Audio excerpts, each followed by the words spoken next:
Hi നമസ്കാരം, ഷക്കീറാണ്. പക്ഷെ നമ്മൾ കുട്ടികൾ പലരും 10th അതല്ലെങ്കിൽ CBSE ആവട്ടെ SSLC ആവട്ടെ കംപ്ലീറ്റ് ചെയ്തിരിക്കുകയാണ്. എക്സാമുകളൊക്കെ വളരെ നന്നായിട്ട് എഴുതി. ചില എക്സാമുകളൊക്കെ കുറച്ച് ബുദ്ധിമുട്ടായിരുന്നു എന്നുള്ള കംപ്ലയിൻ്റ് ഉണ്ടായിരുന്നു, ചിലത് വളരെ ഈസി ആയിരുന്നു.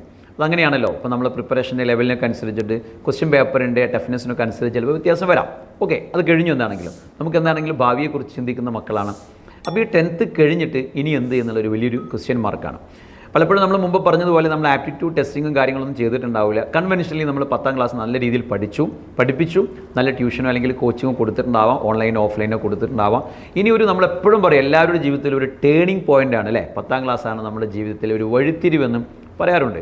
സോ 10ാം ക്ലാസ് കഴിഞ്ഞ് ഇരിക്കുന്ന കുട്ടികൾക്ക് ഇനിയിപ്പോൾ +1 +2 കോഴ്സുകളിലേക്ക് +1ലേക്കാണ് ഇവർ ജോയിൻ ചെയ്യാൻ പോകുന്നത്. അത് കേരളയോ അല്ലെങ്കിൽ CBSEയോ ICSEയോ ഏതെങ്കിലുമൊക്കെ സിലബസിലേക്കാണ് എല്ലാവരും പോവുക.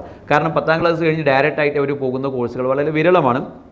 ചില ആളുകളൊക്കെ ജോബ് ഓറിയൻ്റ് ആയിട്ടുള്ള ഏതെങ്കിലും കോഴ്സുകളിലേക്കോ അല്ലെങ്കിൽ പോളിടെക്നിക്കിലേക്കോ ഡിപ്ലോമ കോഴ്സുകളിലേക്കൊക്കെ പോകാറുണ്ട്. അതല്ല ഒരു ഹയർ സ്റ്റഡിയാണ് ഇവരുടെ ഉദ്ദേശമെങ്കിൽ എല്ലാവരും എടുക്കുന്നത് ഏതെങ്കിലും ഒരു സ്ട്രീമിലുള്ള +1 കോഴ്സായിരിക്കും. അത് സയൻസോ കൊമേഴ്സോ ഹ്യൂമാനിറ്റീസോ അല്ലെങ്കിൽ ബയോസൈക്കോളജി പോലെയുള്ള വളരെ റയർ ഓപ്ഷൻസൊക്കെ ആവാം. സോ ഏതാണോ നിങ്ങൾക്ക് താല്പര്യം, നിങ്ങൾ ആപ്റ്റിറ്റ്യൂഡൊക്കെ ടെസ്റ്റ് ചെയ്തെടുക്കണമെന്നാണ് ഞങ്ങൾ റെക്കമെൻഡ് ചെയ്യുന്നത്. അങ്ങനെ ചെയ്തിട്ടില്ലെങ്കിൽ നിങ്ങൾക്ക് താഴെ കാണുന്ന നമ്പറിൽ കോൺടാക്ട് ചെയ്ത് ചെയ്യാവുന്നതാണ്. ഞാൻ ഇന്ന് ഷെയർ ചെയ്യാൻ പോകുന്ന കാര്യം ആപ്റ്റിറ്റ്യൂഡിനെ കുറിച്ചല്ല, മറിച്ച് 10th കഴിഞ്ഞ് നിങ്ങളൊരു +1 സ്ട്രീമിലേക്ക് പോകുന്നതിന് മുൻപായിട്ട് നിർബന്ധമായിട്ടും നിങ്ങൾ അറ്റൻഡ് ചെയ്യേണ്ട ഒരു മസ്റ്റ് അറ്റൻഡ് കോഴ്സാണ് ശരിക്കും പറഞ്ഞാൽ ബ്രിഡ്ജ് കോഴ്സ്. നമുക്കറിയാം ബ്രിഡ്ജ് എന്ന് പറഞ്ഞാൽ തന്നെ ഒരു പാലമാണ് അല്ലേ. 10th കഴിഞ്ഞ് ഇനി അടുത്തൊരു കോഴ്സിലേക്ക് നമ്മൾ പോവുക. +1ലേക്ക് പോകുന്നതിന് മുൻപേ നമുക്കൊരു ബ്രിഡ്ജ് കോഴ്സ് ചെയ്യുകയാണെങ്കിൽ അതിന് ഒരുപാട് അഡ്വാൻറ്റേജസ് ഉണ്ട്. കാരണം പലപ്പോഴും നമ്മൾ 10th റിസൾട്ട് വരാതിരിക്കുന്ന സമയം, 10th റിസൾട്ട് വരാൻ ഇനിയും കുറേ വൈകും. അപ്പോഴത്തേനും നമുക്ക് വെറുതെ ഇരിക്കുന്ന സമയത്ത് നമുക്കിപ്പോൾ തന്നെ ഏത് ഒരു കോഴ്സിലേക്കാണ് നമ്മുടെ ഒരു ടേസ്റ്റ് ഉള്ളതെന്ന് മനസ്സിലാക്കാൻ ഈ ബ്രിഡ്ജ് കോഴ്സ് നമ്മളെ സഹായിക്കും. പലപ്പോഴും നമ്മൾ സയൻസ് കോച്ചിങ്ങോ കൊടുക്കുന്ന സ്ഥാപനങ്ങൾ +1ൻ്റെ ക്ലാസ്സുകളൊക്കെ വളരെ നേരത്തെ തന്നെ സ്റ്റാർട്ട് ചെയ്യാറുണ്ട് അല്ലേ, അറിയാമല്ലോ. അപ്പോൾ അത്തരം സ്ഥാപനങ്ങൾ മുൻകൈ എടുത്തുകൊണ്ട് നടത്തുന്ന ഒരുപാട് ബ്രിഡ്ജ് കോഴ്സുകളുണ്ട്. ചിലതൊക്കെ ഹൈലി പെയ്ഡ് ആയിട്ടുള്ള കോഴ്സുകളാണ്, ചില സ്ഥാപനങ്ങൾ ഫ്രീ ആയിട്ട് തന്നെ ഈ കോഴ്സുകൾ നടത്താറുണ്ട്. സോ നിങ്ങൾ 10th കഴിഞ്ഞിരിക്കുന്ന ഒരു കുട്ടിയാണെങ്കിൽ ഞാൻ സ്ട്രോങ്ലി റെക്കമെൻഡ് ചെയ്യുന്നൊരു കാര്യമാണ് നിങ്ങൾ ഏതെങ്കിലും ഒരു ഫ്രീ ബ്രിഡ്ജ് കോഴ്സ് ഒന്ന് ട്രൈ ചെയ്ത് നോക്കുക. ഓൺലൈൻ കോഴ്സുകൾ അവൈലബിൾ ആണ്, അതുപോലെ തന്നെ ഫിസിക്കൽ ഓഫ്ലൈൻ കോഴ്സുകളും നിങ്ങളുടെ ടൗണിൽ അവൈലബിൾ ആണ്. സോ ഒരു ബ്രിഡ്ജ് കോഴ്സ് അറ്റൻഡ് ചെയ്യുമ്പോൾ ഇപ്പോൾ ഞങ്ങളൊക്കെ ഫോർമുലേറ്റ് ചെയ്തിരിക്കുന്ന ഒരു ബ്രിഡ്ജ് കോഴ്സ് ഉണ്ട്. അത് ഫ്രീ ആയിട്ട് ഞങ്ങൾ അവൈൽ ചെയ്യുന്നൊരു കോഴ്സാണ്. സോ ഈ കോഴ്സിൽ നമ്മൾ 10th കഴിഞ്ഞ് +1ലേക്ക് ജോയിൻ ചെയ്യാൻ വരുന്ന കുട്ടികൾക്ക് സയൻസുമായി ബന്ധപ്പെട്ടുള്ള കുറേ ഇൻപുട്സ്, അത് അവർ 8th 9th പഠിച്ച ഒരുപാട് മാത്സിലെയും ഫിസിക്സിലെയും കെമിസ്ട്രിയിലെയും സയൻസിലെയൊക്കെ ഒരുപാട് കാര്യങ്ങൾ, ബേസിക് ആയിട്ടുള്ള കാര്യങ്ങൾ, അത് +1ൽ ആവശ്യമുള്ള കാര്യങ്ങൾ ഇവരെ നമ്മൾ ഫ്രീ ആയിട്ട് ട്രെയിൻ ചെയ്യുകയാണ്. ഇവർ എക്സാമിൻ്റെ ടെൻഷനൊന്നും ഇല്ലാതെ അറ്റൻഡ് ചെയ്യുന്ന ഒരു കോഴ്സ് ആയതുകൊണ്ട് തന്നെ അവർ വളരെ ഫ്രീ ആയിട്ട് ഇരിക്കുകയാണ് ഇപ്പോൾ വീടുകളിൽ. അപ്പോൾ അവർക്ക് എന്ത് ചെയ്യാം, ഫ്രീ ആയിട്ട് വന്ന് ഈ കോഴ്സ് അറ്റൻഡ് ചെയ്തിട്ട് അവർക്ക് തോന്നുകയാണ് ശരിയാണ് ഈ പറയുന്ന കാര്യങ്ങളൊക്കെ എനിക്ക് നന്നായിട്ട് മനസ്സിലാവുന്നുണ്ടല്ലോ, അല്ലെങ്കിൽ ഇൻട്രസ്റ്റിംഗ് ആണല്ലോ, വലിയ കുഴപ്പമൊന്നുമില്ല. പലരും പറഞ്ഞിട്ടുണ്ട് സയൻസൊക്കെ പഠിക്കാൻ വളരെ ബുദ്ധിമുട്ടാണ്, ശരിക്കും അങ്ങനെ തോന്നുന്നില്ല. അങ്ങനെ നിങ്ങൾക്ക് ഫീൽ ചെയ്യുകയാണെങ്കിൽ നിർബന്ധമായിട്ട് നിങ്ങൾക്ക് എന്ത് ചെയ്യാം, സയൻസ് സ്ട്രീം എടുത്ത് മുന്നോട്ട് പോവാം. സോ ഒരിക്കലും നമ്മൾ പറയാറുണ്ട് ഒരിക്കലും കുട്ടിയെ ഫോഴ്സ് ചെയ്യരുത്. പാരൻസോ അല്ലെങ്കിൽ നമ്മളെ ഫാമിലി മെമ്പേഴ്സ് ആരും തന്നെ സയൻസ് എടുത്തു അതാണ് നല്ലത്, വളരെ നല്ലത്, അല്ലെങ്കിൽ ഹ്യൂമാനിറ്റീസ് കൊണ്ട് കാര്യമില്ല, ഇങ്ങനെയൊന്നും പല ആളുകൾ പറയാറുണ്ട്. പക്ഷേ അങ്ങനെയൊന്നുമില്ല. നമുക്കറിയാം ഹ്യൂമാനിറ്റീസ് അതിൻ്റേതായിട്ടുള്ള വാല്യൂ ഉണ്ട്. കൊമേഴ്സ് എടുത്താൽ വളരെ നമ്മളെന്താ പറയുക, ജോബ് ഓറിയൻ്റ് ആയിട്ടുള്ള കോഴ്സുകളിലേക്ക് നമുക്ക് പോകാൻ പറ്റും. സയൻസിനും അതിൻ്റേതായിട്ടുള്ള സാധ്യതകൾ ഒരുപാടുണ്ട്. ഓരോ കോഴ്സും ഒന്നിനൊന്ന് മെച്ചമാണ്.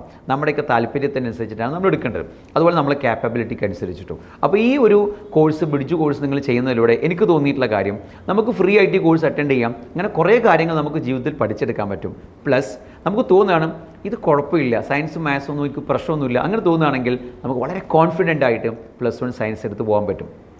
ഇൻ കേസ് നമുക്ക് തോന്നുകയാണ് ഇത് ഭയങ്കര ബുദ്ധിമുട്ടാണല്ലോ, ഇതെന്നെ കൊണ്ട് ബുദ്ധിമുട്ടായി തോന്നുന്നു, ഇത് ചെയ്യാൻ വളരെ ടഫായിട്ട് എനിക്ക് തോന്നുന്നത്, എനിക്ക് ബേസൊക്കെ വളരെ മിസ്സിംഗ് ആയി തോന്നുകയാണ്, അങ്ങനെയാണെങ്കിൽ നമുക്ക് എന്ത് ചെയ്യാം, കുറച്ചുകൂടെ കമ്പാരിറ്റീവ്ലി ഈസി ആയിട്ട് പഠിക്കാൻ പറ്റുന്ന കൊമേഴ്സ് സ്ട്രീമോ അതുമല്ലെങ്കിൽ നമുക്ക് ഹ്യൂമാനിറ്റീസ് സ്ട്രീമോ എടുത്തിട്ട് അതുമായി ബന്ധപ്പെട്ട കാര്യങ്ങളിലേക്ക് പോകാൻ പറ്റും. അപ്പോൾ ആ കുട്ടിയെ നമുക്ക് എന്ത് ചെയ്യേണ്ട, സയൻസ് എടുത്ത് നിർബന്ധിച്ചെടുത്ത് ചിലപ്പോൾ ആ കുട്ടി ആ കോഴ്സ് ഡ്രോപ്പ് ചെയ്ത് പോകുന്ന പല സാഹചര്യങ്ങളും നമ്മൾ കണ്ടിട്ടുണ്ട്. പഠിക്കാനുള്ള കോൺഫിഡൻസ് മിസ്സായിട്ടും സയൻസ് ജസ്റ്റ് കംപ്ലീറ്റ് ചെയ്യും, എന്നിട്ട് വീണ്ടും ചിലപ്പോൾ അവർ വലിയ ആർട്സ് സബ്ജക്റ്റുകളിലേക്ക് ചിലപ്പോൾ ഡിഗ്രി കോഴ്സിലേക്ക് പോകും. ചിലപ്പോൾ ജീവിതത്തിൽ എവിടെ എത്താതെ അവരെന്ത് ചെയ്യും, ഒരു ജനറൽ ആയിട്ടുള്ള ഒരു പേഴ്സണായിട്ട് ചിലപ്പോൾ മാറാം.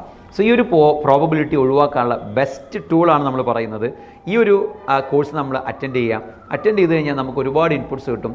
അതിനെ ബേസ് ചെയ്തിട്ട് നമുക്ക് മുന്നോട്ട് പോകാൻ പറ്റും. സോ എനിക്ക് പറയാനുള്ളത് ജനറലായിട്ട് 10th കംപ്ലീറ്റ് ചെയ്തിരിക്കുന്ന കുട്ടികളുടെ പാരൻസിനോടും നിങ്ങൾ വീഡിയോ വാച്ച് ചെയ്യുന്നുണ്ടെങ്കിൽ നിങ്ങൾ നിർബന്ധമായിട്ടും ആ കുട്ടിക്കൊരു ഫ്രീ ആയിട്ടുള്ള ഒരു ബ്രിഡ്ജ് കോഴ്സ്, ഈ പെയ്ഡ് ആയിട്ടുള്ള ബ്രിഡ്ജ് കോഴ്സ് നിങ്ങൾക്ക് വാങ്ങിച്ചു കൊടുക്കാൻ കുഴപ്പമില്ല, അല്ലെങ്കിൽ ഫ്രീ ആയിട്ടുള്ള ഒരു ബ്രിഡ്ജ് കോഴ്സ് നിങ്ങൾ അവൈൽ ചെയ്യാം. നിങ്ങൾ ടൗണിൽ അവൈലബിൾ ആയിട്ടുള്ള ഫിസിക്കൽ ക്ലാസ്സുകളോ അതല്ലെങ്കിൽ ഓൺലൈൻ ക്ലാസ്സുകളോ നിങ്ങൾ പ്രൊവൈഡ് ചെയ്യാം. സോ കുട്ടിയുടെ ഒരു ടേസ്റ്റ് നമുക്ക് കൃത്യമായിട്ട് നമുക്ക് മനസ്സിലാക്കാൻ പറ്റും. അതുപോലെ എനിക്ക് ഇൻസ്റ്റിറ്റ്യൂഷൻസിനോട് ഇപ്പോൾ 10th ഒക്കെ കോച്ചിങ് നടത്തിയ അതല്ലെങ്കിൽ നമ്മൾ സ്കൂളുകളാവട്ടെ അതല്ലെങ്കിൽ പ്രൈവറ്റ് ഇൻസ്റ്റിറ്റ്യൂഷൻസ് ആവട്ടെ അവരോട് പറയാനുള്ളതും നിങ്ങളുടെ ആ ഒരു ഇൻസ്റ്റിറ്റ്യൂഷൻ കംപ്ലീറ്റ് ചെയ്ത് 10th കംപ്ലീറ്റ് ചെയ്ത കുട്ടികളുണ്ടെങ്കിൽ അവരെ നിങ്ങൾ ഇതുപോലത്തെ കോഴ്സുകൾ ബ്രിഡ്ജ് കോഴ്സ് ചെയ്യാൻ വേണ്ടിയിട്ടും അവരെ പ്രേരിപ്പിക്കുക. അപ്പോൾ അവർക്ക് അതിന് ഹയർ സ്റ്റഡീസ് വളരെ കൃത്യമായിട്ട് പ്ലാൻ ചെയ്ത് പോകാൻ പറ്റും. സോ ഏതെങ്കിലും സ്ഥാപനങ്ങൾക്ക് സ്വന്തമായിട്ട് നമുക്ക് ബ്രിഡ്ജ് കോഴ്സ് നിങ്ങളുടെ സ്ഥാപനത്തിൽ ചെയ്യണമെന്ന് തോന്നുകയാണെങ്കിൽ നിങ്ങൾ 10th ട്യൂഷൻ കൊടുക്കുന്ന സ്ഥാപനമോ +1 ട്യൂഷൻ കൊടുക്കുന്ന സ്ഥാപനമോ ഏതെങ്കിലും സ്കിൽ ബേസ്ഡ് ആയിട്ടുള്ള കോച്ചിങ് കൊടുക്കുന്ന സ്ഥാപനങ്ങളോ ആണെങ്കിൽ ഈവൻ സ്കൂളുകളൊക്കെ ആവട്ടെ, നിങ്ങൾക്ക് ഒരു ബ്രിഡ്ജ് കോഴ്സ് നിങ്ങളുടെ ക്യാമ്പസിൽ എക്സിക്യൂട്ട് ചെയ്യണമെന്ന് തോന്നുകയാണെങ്കിൽ നിങ്ങൾ ഈ താഴെ കാണുന്ന നമ്പറിൽ കോൺടാക്ട് ചെയ്യാം. ഞങ്ങളുടെ കയ്യിൽ അതിൻ്റെ ഒരു മെറ്റീരിയലുണ്ട്. ആ മെറ്റീരിയൽ ഉപയോഗിച്ചുകൊണ്ട് നിങ്ങൾക്ക് ഫാക്കൽറ്റീസിനെ വേണമെങ്കിൽ ഞങ്ങൾ അറേഞ്ച് ചെയ്ത് തരും, അല്ലെങ്കിൽ നിങ്ങൾക്ക് തന്നെ ട്രെയിൻ ചെയ്ത ഫാക്കൽറ്റീസിനെ നിങ്ങളുടെ ലൊക്കാലിറ്റിയിൽ നിന്ന് അറേഞ്ച് ചെയ്യാൻ പറ്റും.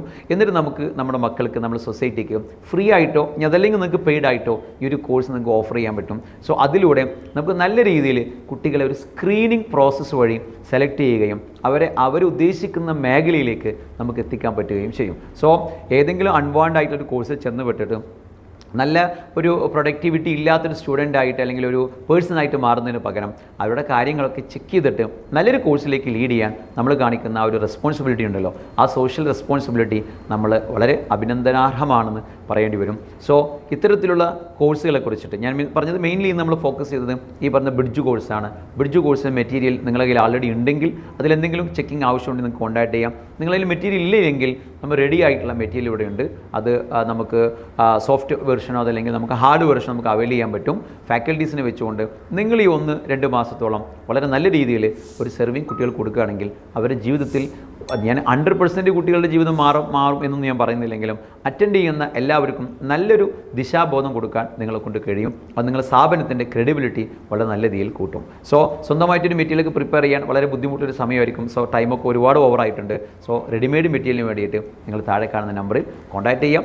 എല്ലാവിധ സപ്പോർട്ടും ഞങ്ങൾ തരുന്നതായിരിക്കും. സോ വളരെ അധികം കുട്ടികളിലേക്ക് നിങ്ങൾ വീഡിയോ എത്തിക്കുമെന്ന പ്രതീക്ഷയോടുകൂടെ ഇതുപോലെ പ്രൊഡക്റ്റീവായിട്ടുള്ള നമുക്ക് യൂസ്ഫുൾ ആയിട്ടുള്ള വീഡിയോയുമായിട്ട് വീണ്ടും കാണാം.